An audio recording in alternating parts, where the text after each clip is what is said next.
Events of the past few years have forced us to confront some of the hazards inherent in our ever interconnected world. And of course, I'm not going to mention, well, now I'm mentioning COVID-19. In the 21st century, the gravest challenge to our security appears to lie in the fact that our societies seem ever more interconnected, ever more entangled, reinforcing the power of a shock in one part of the world to transmit its disorientating, troubling effects around the world. And we are told that we face the real possibility of new future shocks, of new waves of epidemic disease, for example, with possibly worse outcomes. And when today's lecture date was fixed, I didn't realise it was coincident with the COP26 summit opening in Glasgow, but certainly future shocks are definitely on the agenda there. So shocks can be environmental, geopolitical, technological, or social. The only certainty seems to lie, in the words of one recent scientific assessment, is that there will be more of them and they will severely challenge political stability, social cohesion, economic prospects, and the natural systems which support us all. In this lecture, I want to argue that our perception that the dangers presented by this ever greater interconnected world are new. This is a typical historian's claim that nothing is ever quite new in the way that we think it is. 100 years ago, Europeans similarly confronted the challenges of connectedness. They also had to deal with what they described in the language of the time as unprecedented crises or blows. In the 21st century, we tend to think about war and peace as absolutes, to think about historical periods of time as periods of crisis or stability. So we have kind of moments where things are very stable, there's equilibrium, and then we tip into a state of crisis and instability.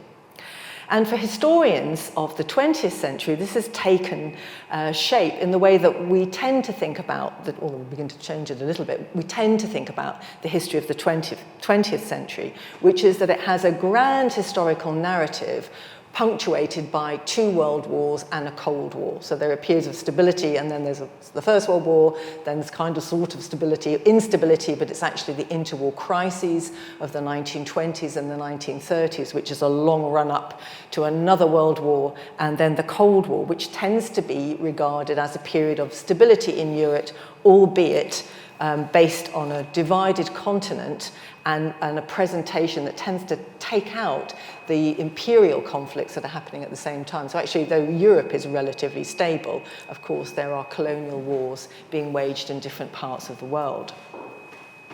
But since the 1990s, and certainly since the impact of the credit crunch in 2008, it feels as if we are revisiting the turbulent years of the 1920s, a world rocked by geopolitical change, so the rise of China and the relationship of the United States with China, financial crises, epidemic disease. And for us, therefore, the history of the 1930s, which is always seen as just financial crisis and then a long road to war, that coming and a bunch of coming centenaries really cast a long shadow over our own prospects in the 21st century.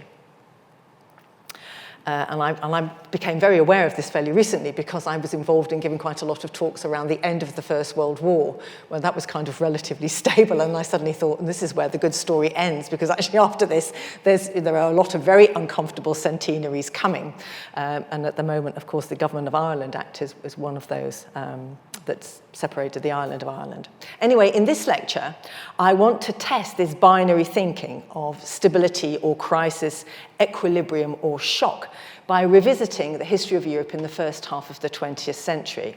I want to show how Europeans confronted the challenges of connectedness in a turbulent world that faced a series of crises: disease, hunger, environmental degradation, escalating inflation, and rapid political change in an emerging new world order.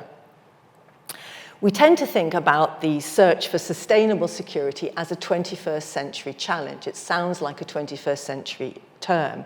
But in fact, in the 1920s too, contemporaries described these challenges as one of interconnectedness and as one of creating sustainable security for Europe in a global world. So this is not a new framing, this is an old framing that we think is new.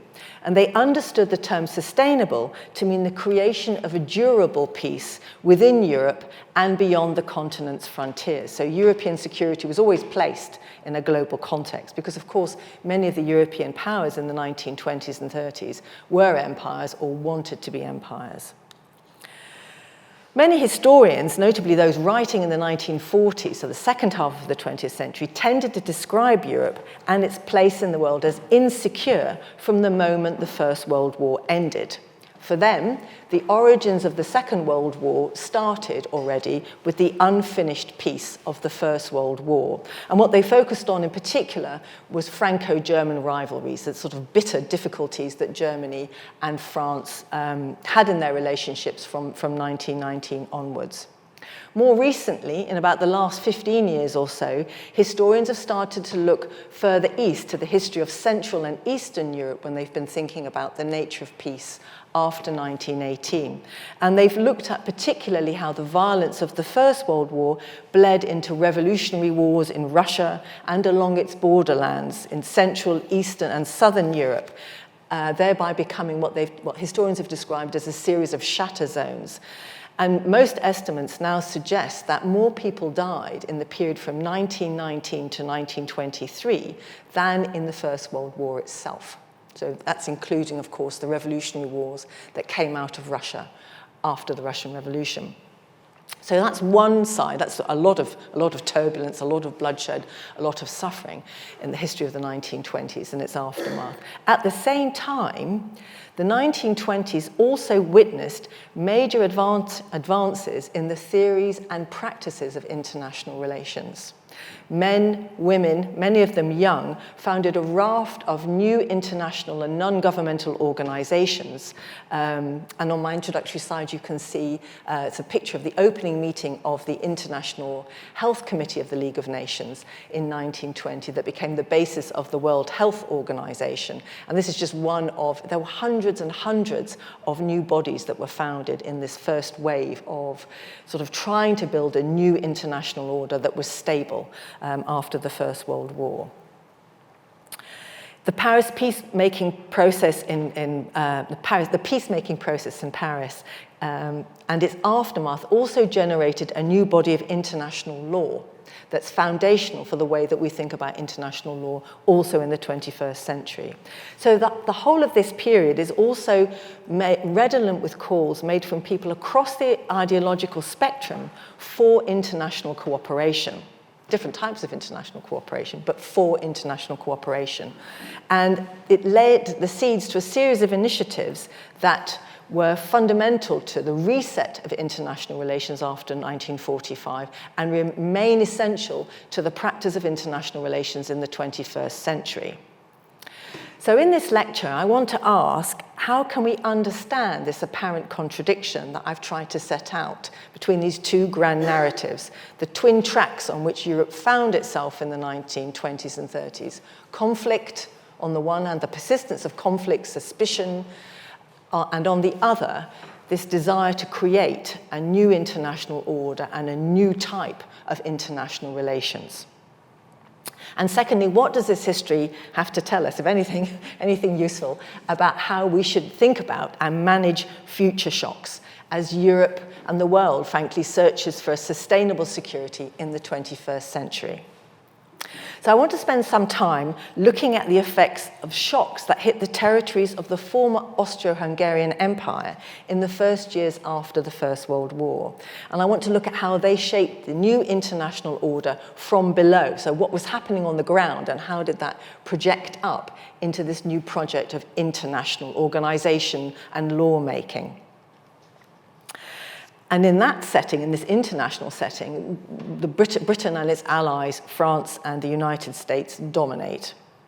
So this history shows how shocks, social, political, and economic, involve very different understandings of territory, borders, and time.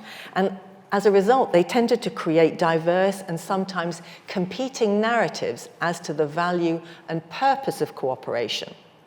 I spend quite a bit of time in the lecture thinking about Austria on the one hand, because it's a very neat little case study, and Britain, to show how they may have had similar ideas as to what security comprised, but they had starkly different resources and national and international tools at their disposal when it came to trying to sustain it. And one of the things that's very different about the period between 1900 and, say, 1950, that's similar to the world that we live in today, is that people in that period and earlier recognized the world to have finite resources. It wasn't infinite resources. You couldn't grow your way out through economic growth or technological innovation in the way that people had great confidence in this in parts of the 19th century or after 1950. So the idea that growth was a solution is a bit more problematic in the period that I'm studying. So the first part of the lecture explores the core features of the New World Order, which was intended to frame a path to sustainable security, to durable security. In the middle section, I spend a bit of time looking at environmental questions and particularly food shocks. And I want to explore how hunger related to other challenges or shocks in the international system. And in fact, we saw how hunger surface as a major concern in food supplies a number of times in our own recent history. And I want to show how this then put Europe on a collision course by the 1930s. And the conclusion then very briefly sets out what changed after 1945. And it points to a core lesson that I think we can take from the challenges that confronted Europe after 1919. And that is, so this is a kind of spoiler alert, that it's the need for international cooperation may be self-evident, but the meaning and purpose of international cooperation is not. So, in 1920, the British Royal Institute for International Affairs opened its doors at Chatham House. It's about 20 minutes away from here. And Chatham House's founding vision articulated a commitment to helping Britain and Europe develop what it called sustainable security. It's in the covenant of Chatham House's founding charter. The Institute itself was part of a wider movement determined to increase states' accountability. So it aimed to help governments and civil society develop a more complex understanding of foreign policy. Public opinion, after 1918, would have more of a say in international relations than it had in the past. The creation of Chatham House was part of the peacemaking process in Paris. So the arrangements for Chatham House were made in the Hotel Majestic in Paris in conversations that were also had with American delegates and French delegates that were attending the peace conference. So it brought together a rather different community of people to the diplomats who were in the main diplomatic halls in the Palace of Versailles, for example. Discussions with the US delegates were held to determine the purpose and form of these new bodies. And at the same time as Chatham House, or the Royal Institute for International Affairs, was founded, so too was the US Council on Foreign Relations.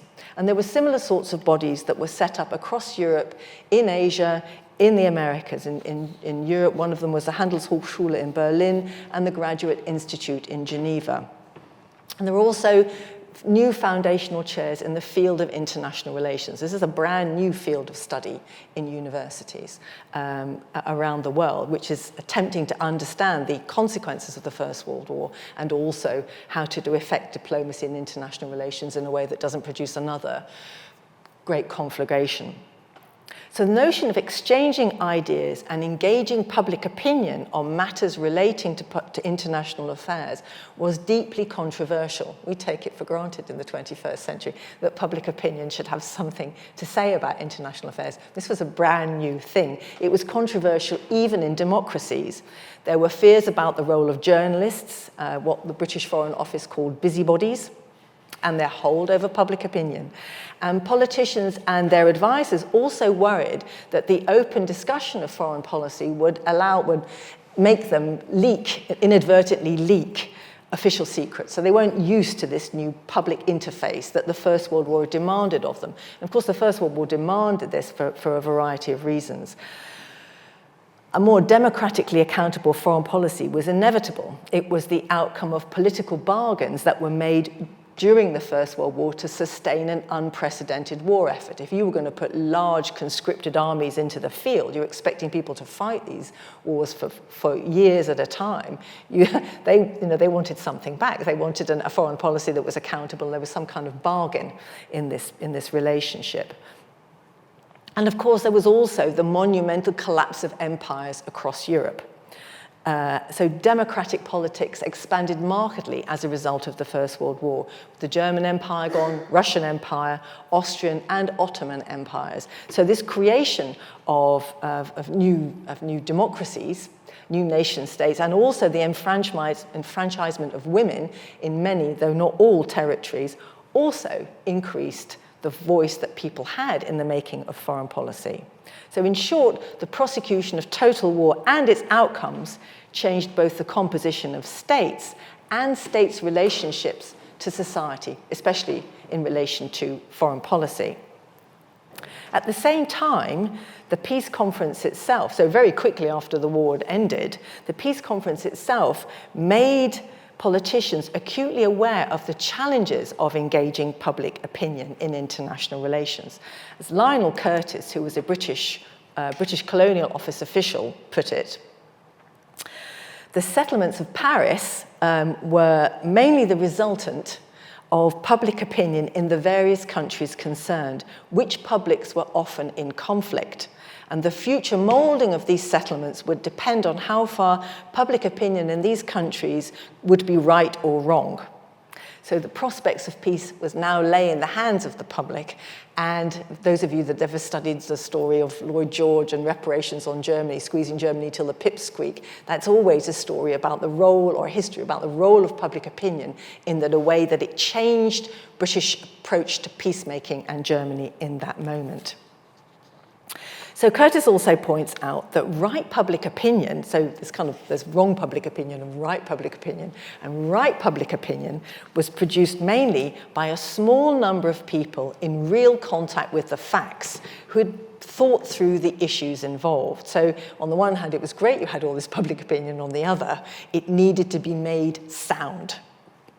So Curtis is on his feet at this day-long meeting between British and American delegates, thrashing out what Chatham House and these new international bodies to promote the study of international relations will be. And he makes two key points. And the first one, I hope, is clear from the slide. It's his stress on the importance of experts, drawn from particular groups who had been in close contact with one another and had thought through the difficult, often technical issues involved. So he imagined these men, for in his mind, of course, they were all men, would help the public opinion's view on foreign policy cohere. So you would educate the public in order that they collectively would produce one sound opinion. His second key point was that neither foreign policy nor public opinion should be guided by the calculation of a narrow or individual interest. Rather, interest needed to be very broadly conceived, for in his words, it was the advancement of universal interest that the particular interests of several nations alone would be found. So this sounds a bit confusing. There's a kind of stress on the one hand on universal opinion and on the other particular opinion. And actually what that gets at is the way that Curtis, reflecting actually a broad perspective of opinion in Britain and the empire, thinks that on the one hand, it's great that you have this democratization of public opinion, but on the other, the globality of voices, the number of voices in the conversation needed to be controlled. So you have this kind of claims to universalism on the one hand, but actually what he's saying when he says particular powers is what he has in mind, he's an official of the British Colonial Office, is Britain and its imperial allies. So he's thinking about Australia, Canada, New Zealand, South Africa, and even India. And that's important because at the same time as Curtis is making this point about Chatham House, he is also arguing for the creation and the structure of this new organization, the League of Nations. So what he's getting at is that you have to have, in any global organization, you have to have a number of powers that understand one another that will then pursue a particular line that is in the interests of everyone. Of course, it isn't always necessarily in the interests of everyone. So the creation of a new international organization, the League of Nations, to promote international coordination and cooperation was point 14 of Wilson's 14 points. And these were the basis on which the armistice was agreed in 1918. And of course, Wilson famously ran into difficulties with the American Congress, and the United States never joined the League of Nations. So as a result, very quickly, within the space of 12 months, Britain becomes the dominant power in this new international body. And that's really what Curtis is getting at when he talks about these particular colonial imperial powers. And as a result, Britain, as the dominant power in the League of Nations, starts to regard this new organization as a multilateral hub to manage its relations with Europe on the one hand and the empire on the other, both of which are inside this new body. The Latin, Central and South American countries are there, but the Americans are not. So the League of Nations was part of an attempt to establish rules and bureaucratic procedures on which stable and legitimate cooperation would depend. It wasn't intended to do away with balance of power politics, which remained inherent to the League of Nations in the same way that balance of power politics are inherent to the United Nations and the relationships around the G20 that are currently probably queuing up for a steak in Glasgow. Well, they won't be eating steak, will they? They'll be eating something plant-based. What the League did signal was that the world's most powerful states should be accountable to international institutions and international law. So there are problems around this organization in which there is power. Not everybody is equal in it, but there are also international law. States will be held accountable to it. And this new intergovernmental organization, for the very first time, also creates an international civil service, a way of coordinating international relations, the nuts and bolts of how states relate to one another underneath. As I've said, the United States didn't join, although actually the Americans send about 300 or 400 of their experts to the League. They're always participating from behind the scenes. But all of the major European powers and lots of the minor European powers are in this new organization. Britain, France, and Italy dominate the organization. Germany becomes a member in 1925, and the Soviet Union in 1934. The Scandinavians are very present, so are the Dutch, the Belgians, and so on. There's an awful lot of hope riding on this new organization in 1920 as it's set up. But there's also a very important group of people who are excluded, and that's the Africans who come and set up a Pan-African Congress in Paris in 1919. So exactly while the delegates are sitting in the conference halls of Paris, meeting to thrash out the future of map of Europe following the implosion of empires, the Pan-African Congress also seeks to asks that the League should promote the protection of African peoples. So it shall be the duty of the League of Nations to bring the matter to the attention of the civilized world. So racial politics are swirling all around this, and it's a world in the 1920s where people are hugely differentiated in their treatment before international law.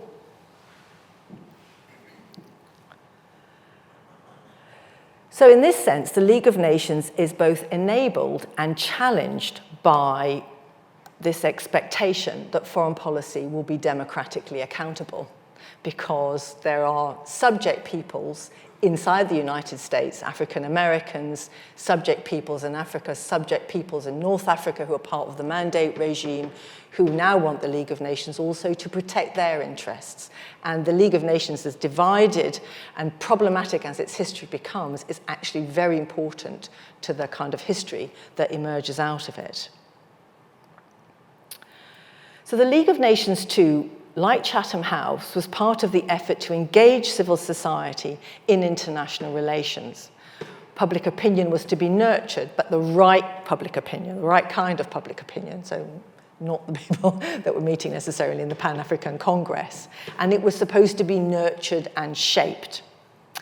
And this this point about the relationship between public opinion and governments was very forcibly expressed in point number 1 of Wilson's 14 points, which is that public opinion should, that international diplomacy should be publicly accountable. Open covenants, so no secret deals, openly arrived at, no private international understandings of any kind.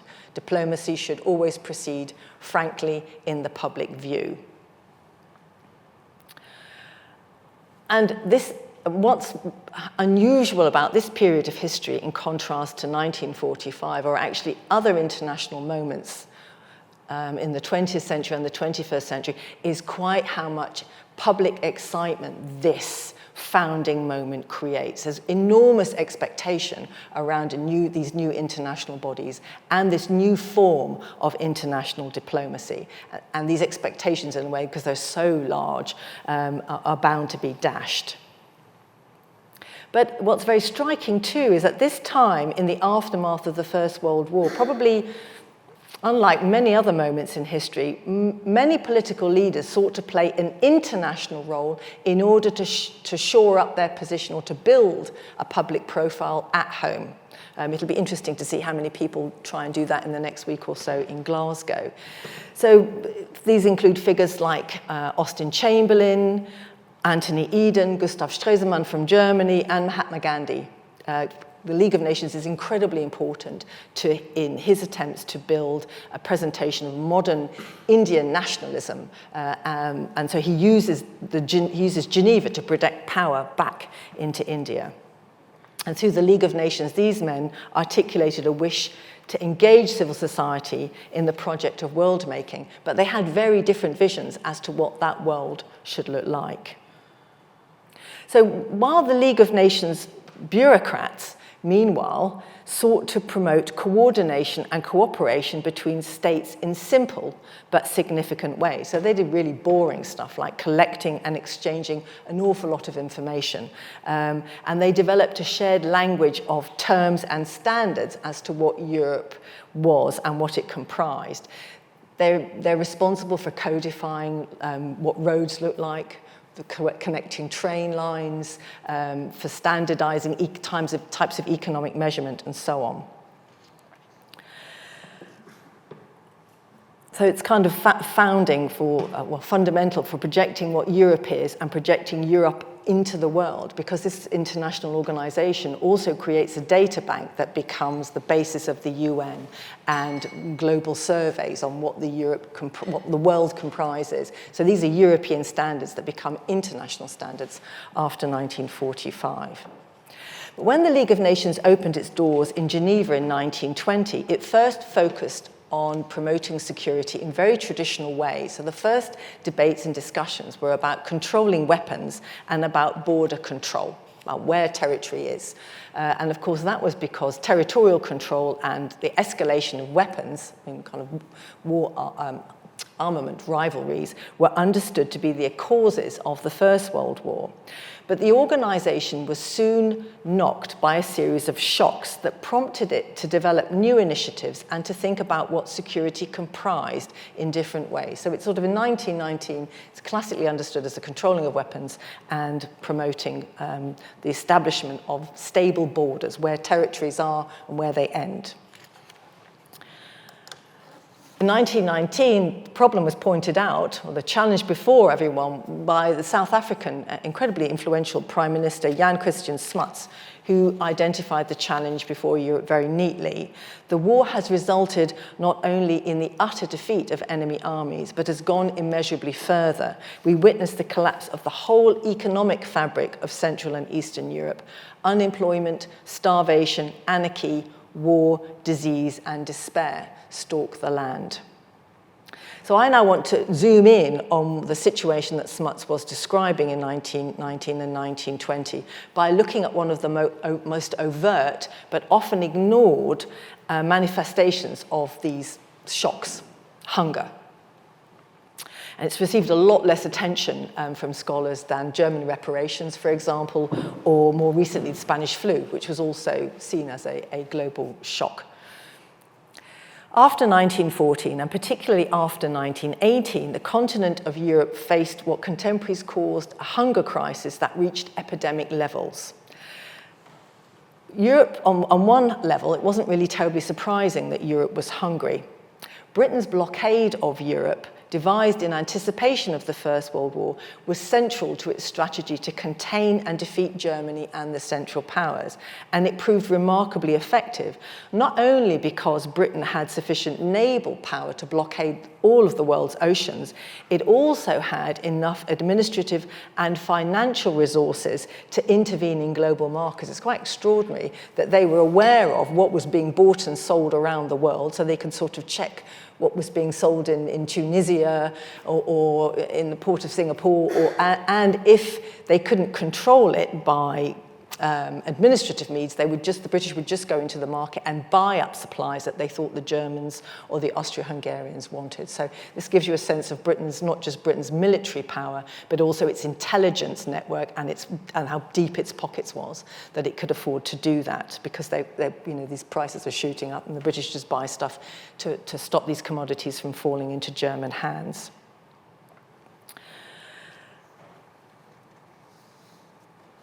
The other problem that Germany had was it had gone to war with its best customers, so this increased the difficulties that it faced.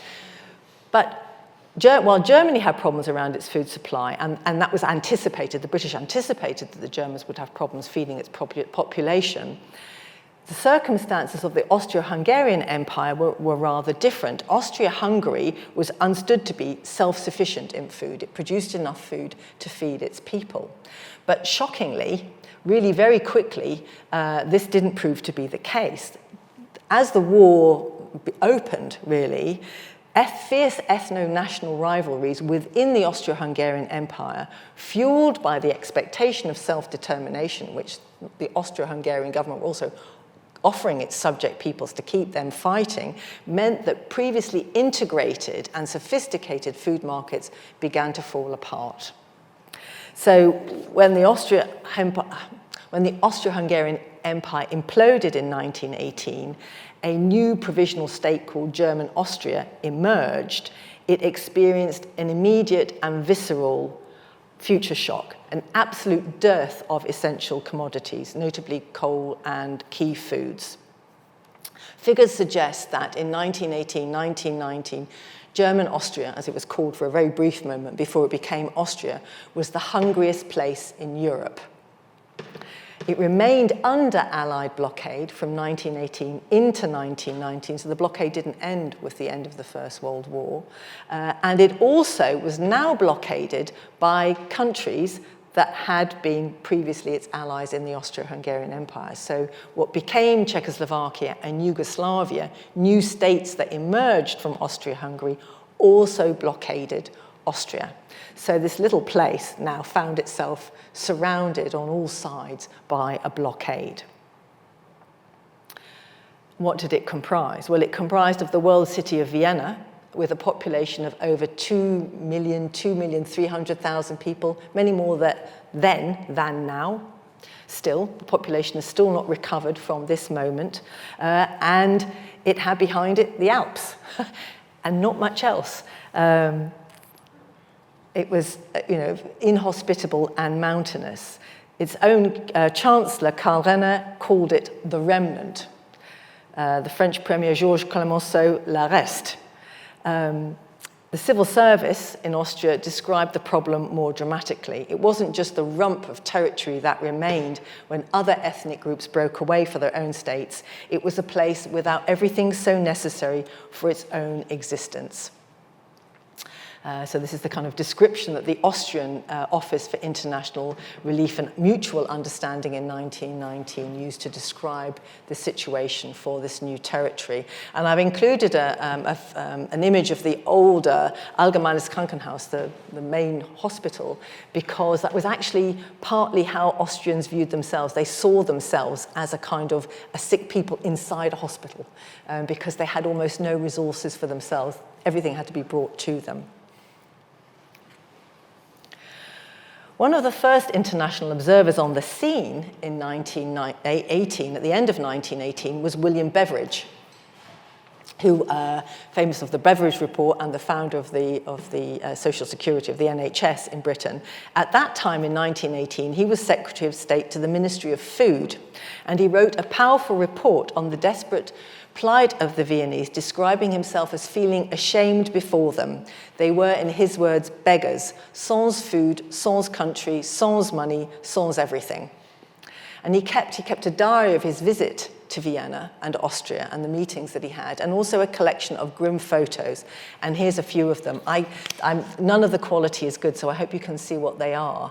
And these are not too distressing. Some of them are really, really awful. The top one is two brothers, and if you look a bit more closely, hopefully you can see that their bodies are deformed quite significantly by rickets, by malnutrition, which softens the bones. It means that people's legs are bent, their rib cages is distended. They're quite old, the brothers. And then the other photograph below is a picture of a family who have burned all of their furniture to try and stay warm. So it's the children that are underneath a single duvet. You get a sense of this kind of rather impressive apartment, but absolute destitution. He has about 20 photographs that are like this, and there are quite a lot of collections that other people who visited, so there's quite a lot of tourism, oddly, in Central and Eastern Europe in the aftermath of the First World War, and quite a lot of the other observers who go to visit Austria and travel on to other parts of Central and Eastern Europe have these collections of these malnourished children too. Beveridge's report and his preoccupations actually reflect a common view at the time, which is about his stress on the food quality as well as quantity. So there was a lot of interest in the problem of malnutrition in this future shock. So people wasn't just about there being no food, but it was also about the quality of food that people had. And this was really also a consequence of the First World War, and it reflects a little bit, I think, on the world that we're living in too, the stress not on quantity of food, but the quality of food. It's obvious in the First World War, nutritional science emerges because it's the first time that states start to measure people's bodies as they're recruiting men into military service. It's there in the Boer War, but it's very evident in the First World War also because they're now monitoring and trying to treat diseases of malnutrition that become evident with soldiers in the field of battle.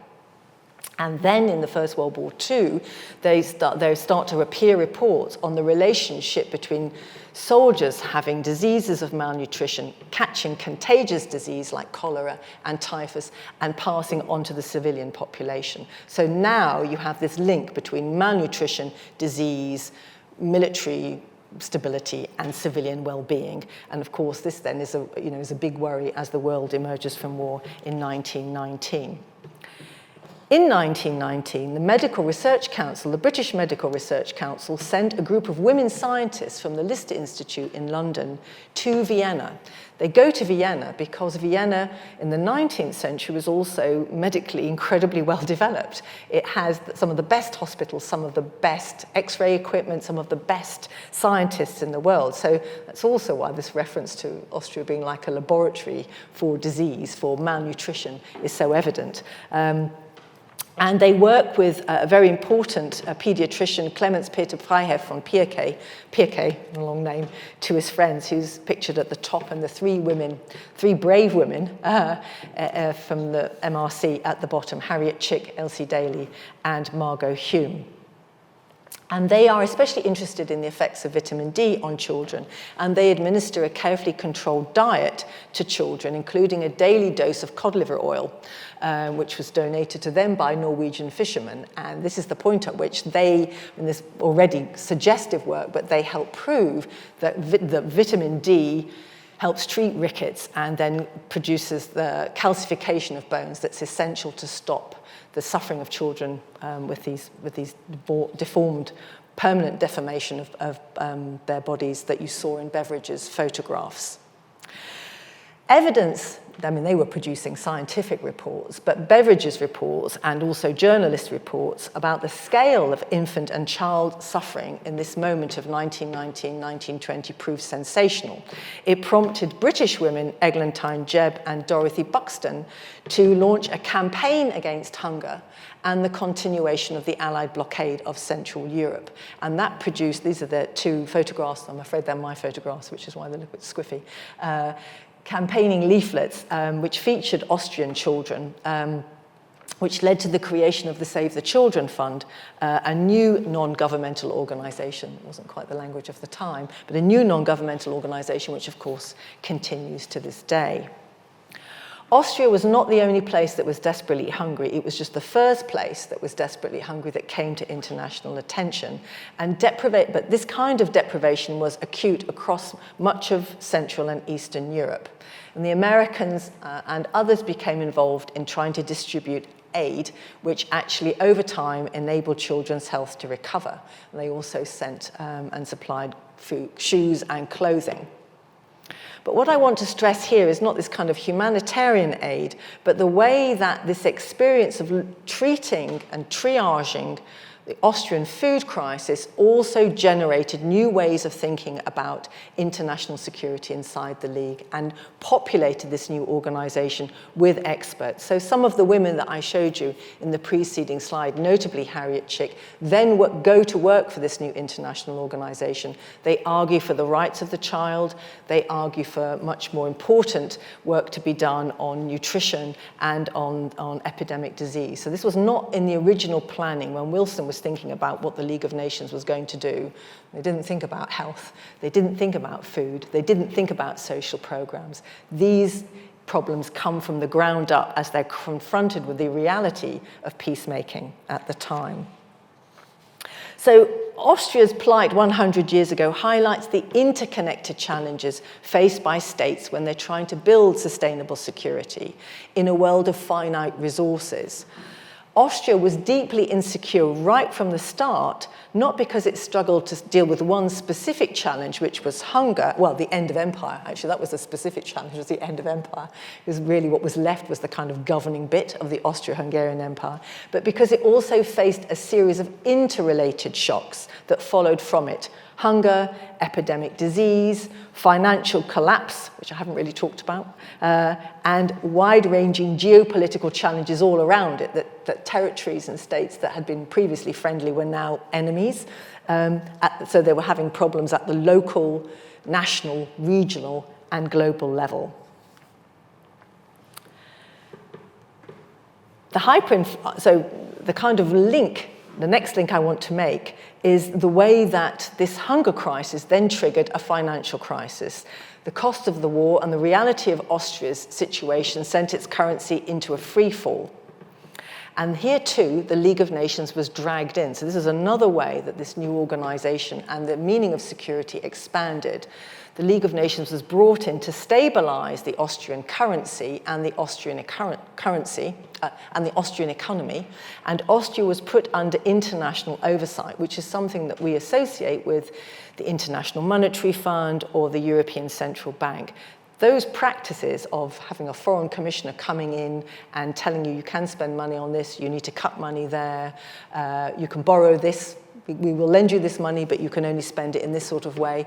All of these practices emerged in 1920 and 1921 in relation to the Austrian financial crisis. And it meant that Austria was stabilized, but it was also sort of experiencing a further shock. So this slide shows you the different types of shocks and their interaction. The first one is the hunger and disease. What it shows, the top image, is of women and children digging around trying to find potatoes in the field in 1990, and not really finding very much. They also go looking for wood on the floor, picking wood, not very much there either. And inflation and hyperinflation, and of course at the same time you also have massive population displacement of people moving around. So the League comes in and stabilizes Austria. And it now uses its the way that it connects to public opinion to try to get the general public, and certainly the Austrian public, to understand what sound money is, what good financial practice is. So the Austrian people and the Austrian state is on the one hand receiving food aid, on the other it's receiving financial aid, so a lot of international support.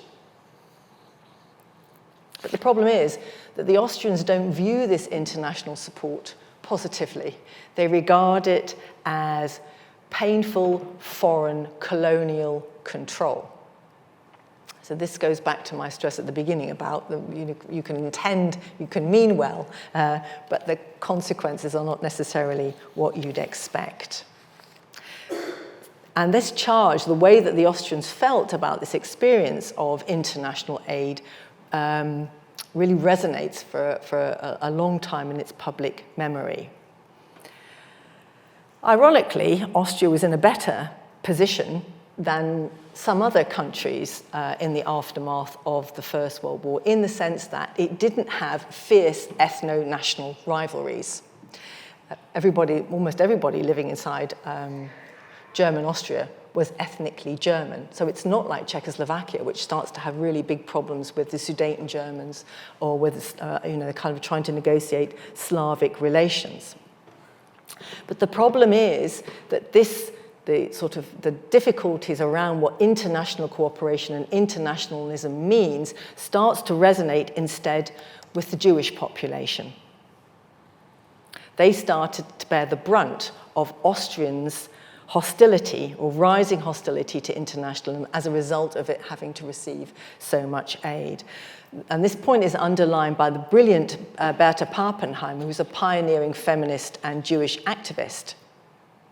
And she points to the fact that the Jewish population, because they're Jewish and Austrian, or Jewish and ethnically German, are bearers of pluralism. They are bearers of what internationalism means. And so international aid into Austria exposes them to charges of unfair distribution and unjustified favors, even though they get the same aid as everybody else. But she's worried that international aid itself means that international people get singled out.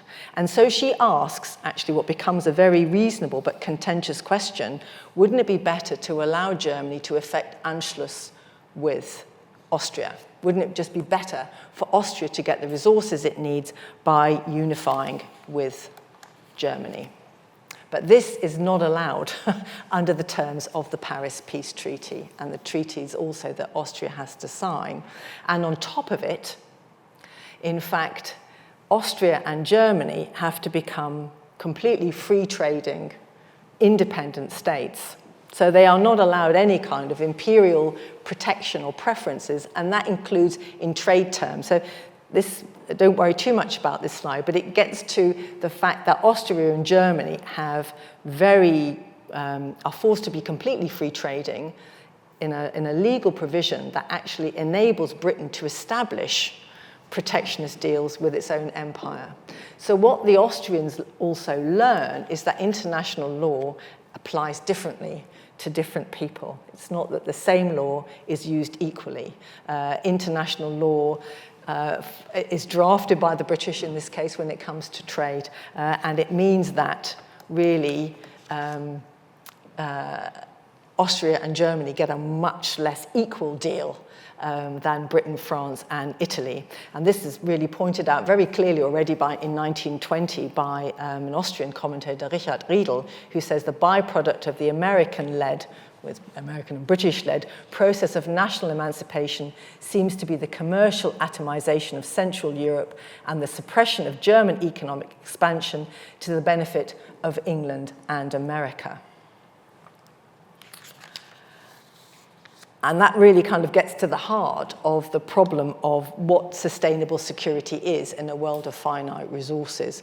Britain is able to arrange its security through imperial arrangements with its empire. It has a global empire on which it can draw. Australia, New Zealand, South Africa also making demands of Britain. It's not that Britain's completely in control of this, but a new independent nation state like Austria, which has a big city and then the Alps, has to find some other way of building its own security. And the most obvious answer from the left and the right to somewhere, in some senses, is to effect Anschluss with Germany. And that's not allowed under international law. And it's still not allowed even after the Great Depression hits in 1929, 1930, 31. So in July 1931, a German liberal goes to Chatham House, Moritz Bonn, and makes this case quite pointedly. Would it not be possible for Austria to effect some kind of economic union with Germany? It doesn't have to be political, but economic union to deal with the challenges of its security, because after all, Britain is now doing this in a set of new imperial trade deals and currency deals. But the answer is no. As Bonn points out, your historical connection with the Dominions, so Australia, New Zealand, and so on, is a thing of yesteryear. Our connection with Austria goes back to the time of the Magna Carta. So this is kind of international law operating in a partisan way. So I want to kind of just wind up with some concluding thoughts, because I've tried to shoehorn a lot of material into this talk. And there's lots of things you might sort of tease out to think about or relate to the challenge of sustainable security in the 21st century. But I just want to highlight a few things that occurred to me, really. The first thing is that history shows that the meaning and purpose of calls for international cooperation are not agreed. Austrians, when they were told, and we're now going to help you, increasingly became very wary of any sort of international cooperation because they viewed it as international control. And what I've tried to indicate in the kind of whip through at the end there about the way that law operated was that international law did not operate equally. It favoured the Allied powers. It favoured Britain. It favoured France. To some extent, it favoured Italy. And in some ways, this past needs to be acknowledged because of the way that it shaped expectations of the future. So the problem was that the Austrians and other states like them became more and more wary of international cooperation. I think the other thing that I've learned from studying, in some depth, the role of youth activists and women is that they had lots of really sensible things to say, and they're really visible and really present, as they were in the last couple of years in relation to the XR, to COVID-19, and so on. But they appear at a very particular moment in this history of post-war reconstruction. They're very visible and they're very present in 1920, 1921, 22, and then they just get gradually eased out.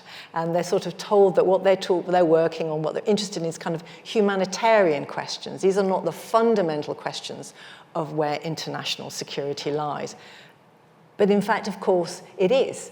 When the Great Depression hits after 1929, the rise of fascism, in particular in Germany, National Socialism, it's fueled by economic and social questions. But the way that Nazism in particular operates, but it's also true of Imperial Japan, is that they are thinking about it in unilateral terms, not in multilateral terms. They don't want to make any recourse to international arrangements. After 1945, Europe is stabilized precisely because they start with the economic and social questions and they build security out of that. But, and this is the challenge for us, they also separate questions of governance. They separate economic questions from social questions. They separate health from hard security in different organizations. You have the World Health Organization, you have NATO. They don't really speak to one another, though we're trying to find ways of connecting them up now. So we need to think more creatively about what security means in the way that they did in 1920, because our own future depends on it. Thank you very much for your attention. The first one relates to an early bit of the lecture, where you spoke of suspicion of journalists at first and concerns about leaks. Was this justified, and how did they negotiate those concerns? Well, it was sort of justified. I think certainly there was a lot of spying. So, and this was a relatively new phenomenon in this international world. they weren't very good at negotiating in the sense that there was a lot of openness. So every single meeting produced, which is wonderful for historians, every single meeting they have a full public record. You don't have summarized accounts of any meeting. So in the first half of the 1920s, this commitment is taken incredibly seriously.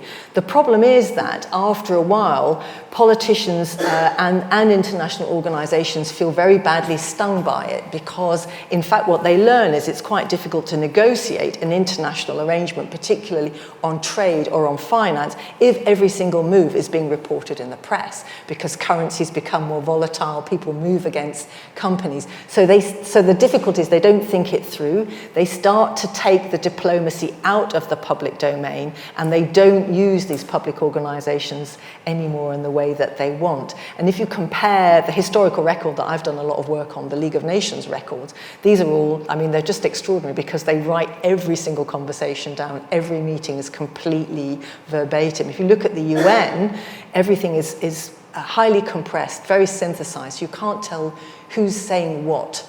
And I think that's no good either. So, it's a typical historian's answer that there has to be a kind of middle way to this, but they didn't find a ready solution to it in the 1920s and 30s. Okay, and then there were a couple of related questions about Save the Children and their role. How successful were non-governmental organizations such as Save the Children at the time in their campaigns? And Save the Children and advocating for children, was this the beginning of a formalized attempt to articulate the rights of the child? Yes, great questions, yes. So the aid is hugely successful, and we know that because the people involved in distributing the aid worked very closely with PK in particular. So what's interesting about this case is the Austrians themselves determined where the aid went. So it's not like later international missions. He determined where the aid went. He had special scientific methods he used to say, these are the hungriest children, this is how much food they should get. They were measured all the way through the process. We know that the aid worked. It worked extremely well. It's quite extraordinary. We also know how hungry the children were and how ill they were before they got the aid.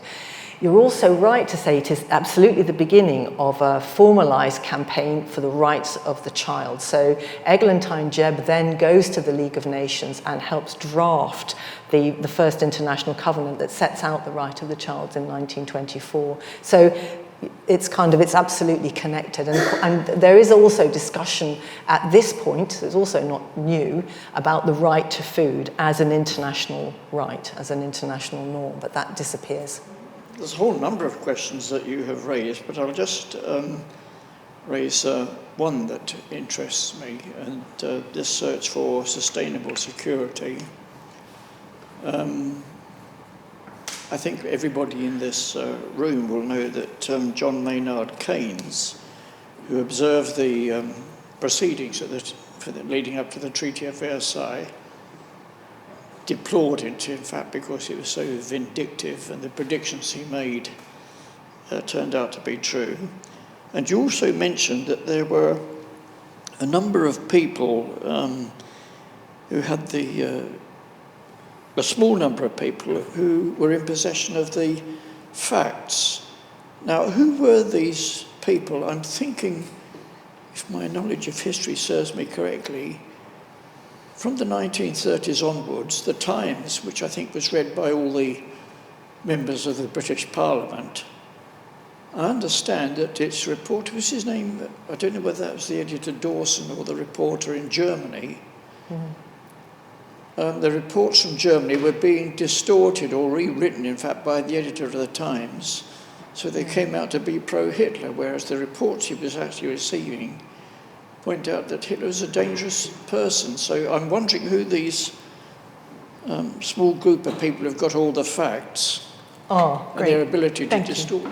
Yeah, no, you're quite, that's right. It goes back to the very first question about the role of journalists. That's one of the difficulties, really, is this sort of the determination to control the information, and actually the challenge of dealing with peace in Europe and the question of Germany after 1919 is, in a way, they started to try and apply some of the solutions that they hadn't thought through in the 1920s, in the 1930s, and they hadn't really taken on board that, in fact, the composition of the German government and its ambitions were radically different, or significantly different, to those of the kind of more liberal democratic or social democratic leaders of the 1920s. I just wanted to also come back, and you're right about Keynes. I mean, Keynes is very close to Smuts, so that's partly, and his mother and his sister are heavily involved in the Save the Children Fund. So that whole socioeconomic stress that he places on, financial reparations, I mean, that it's going to cripple Germany. It doesn't really cripple Germany because Germany doesn't really pay them. Austria never pays reparations either. It's a complete red herring. But it enables actually both of those countries to establish themselves as victims in some way. Austria absolutely does that. Austria does it in 1920 and it does it again in 1945. What it doesn't recognize is it also played an important role in causing the war. So there's kind of this sort of mirror is going on here. But I also wanted to pick up on your point about depressing history, because I must say I also find it a bit depressing.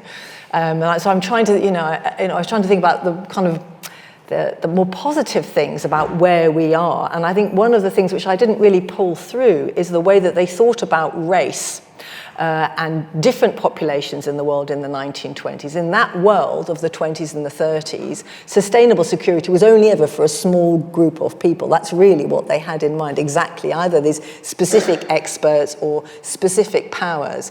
In the 21st century, that kind of approach, we're all speaking the language of one humanity, and I would hope that for me is a positive in comparison to this period. Hi, I was just wanting to ask, with regards to the League of Nations, how you said that Britain was a dominating sort of force in it. Do you think that's sort of inevitable in all international institutions, how, for example, NATO is dominated by the US, or do you think that could probably change in the future? I think that lots of the members want it to change, but I think, that it's quite, what's interesting about these institutions is they definitely have founding moments. They're set up in a particular way that nearly always suits the dominating powers. The British weren't so keen, the British government wasn't so keen on the League in the first instance, but actually when the Americans stepped back, because they thought the Americans, this thing was going to drag them into problems all over the place, they then realised actually it's a way of, managing very complicated relationships in a very complicated world. I mean, the world suddenly got very complex in 1919 in the same way that it is in the 21st century. And what's interesting when you look at inside these organizations is exactly the point that you've made, which is that you see other groups and other powers pushing to have more of a voice. It's certainly a place that you can go and learn a lot as minor powers, smaller states. They are able to conduct international diplomacy in those sorts of settings in a way that they'd never be able to otherwise, because they can't run a foreign office, they can't afford consulates. So there's definitely been some movement. The challenge is, and I know this because the League of Nations fails and it shuts up shop, is whether these institutions can accommodate that need for change, to recognize there are new powers and there are new voices, or whether they get stuck in history. Yes. Good evening. Thank you.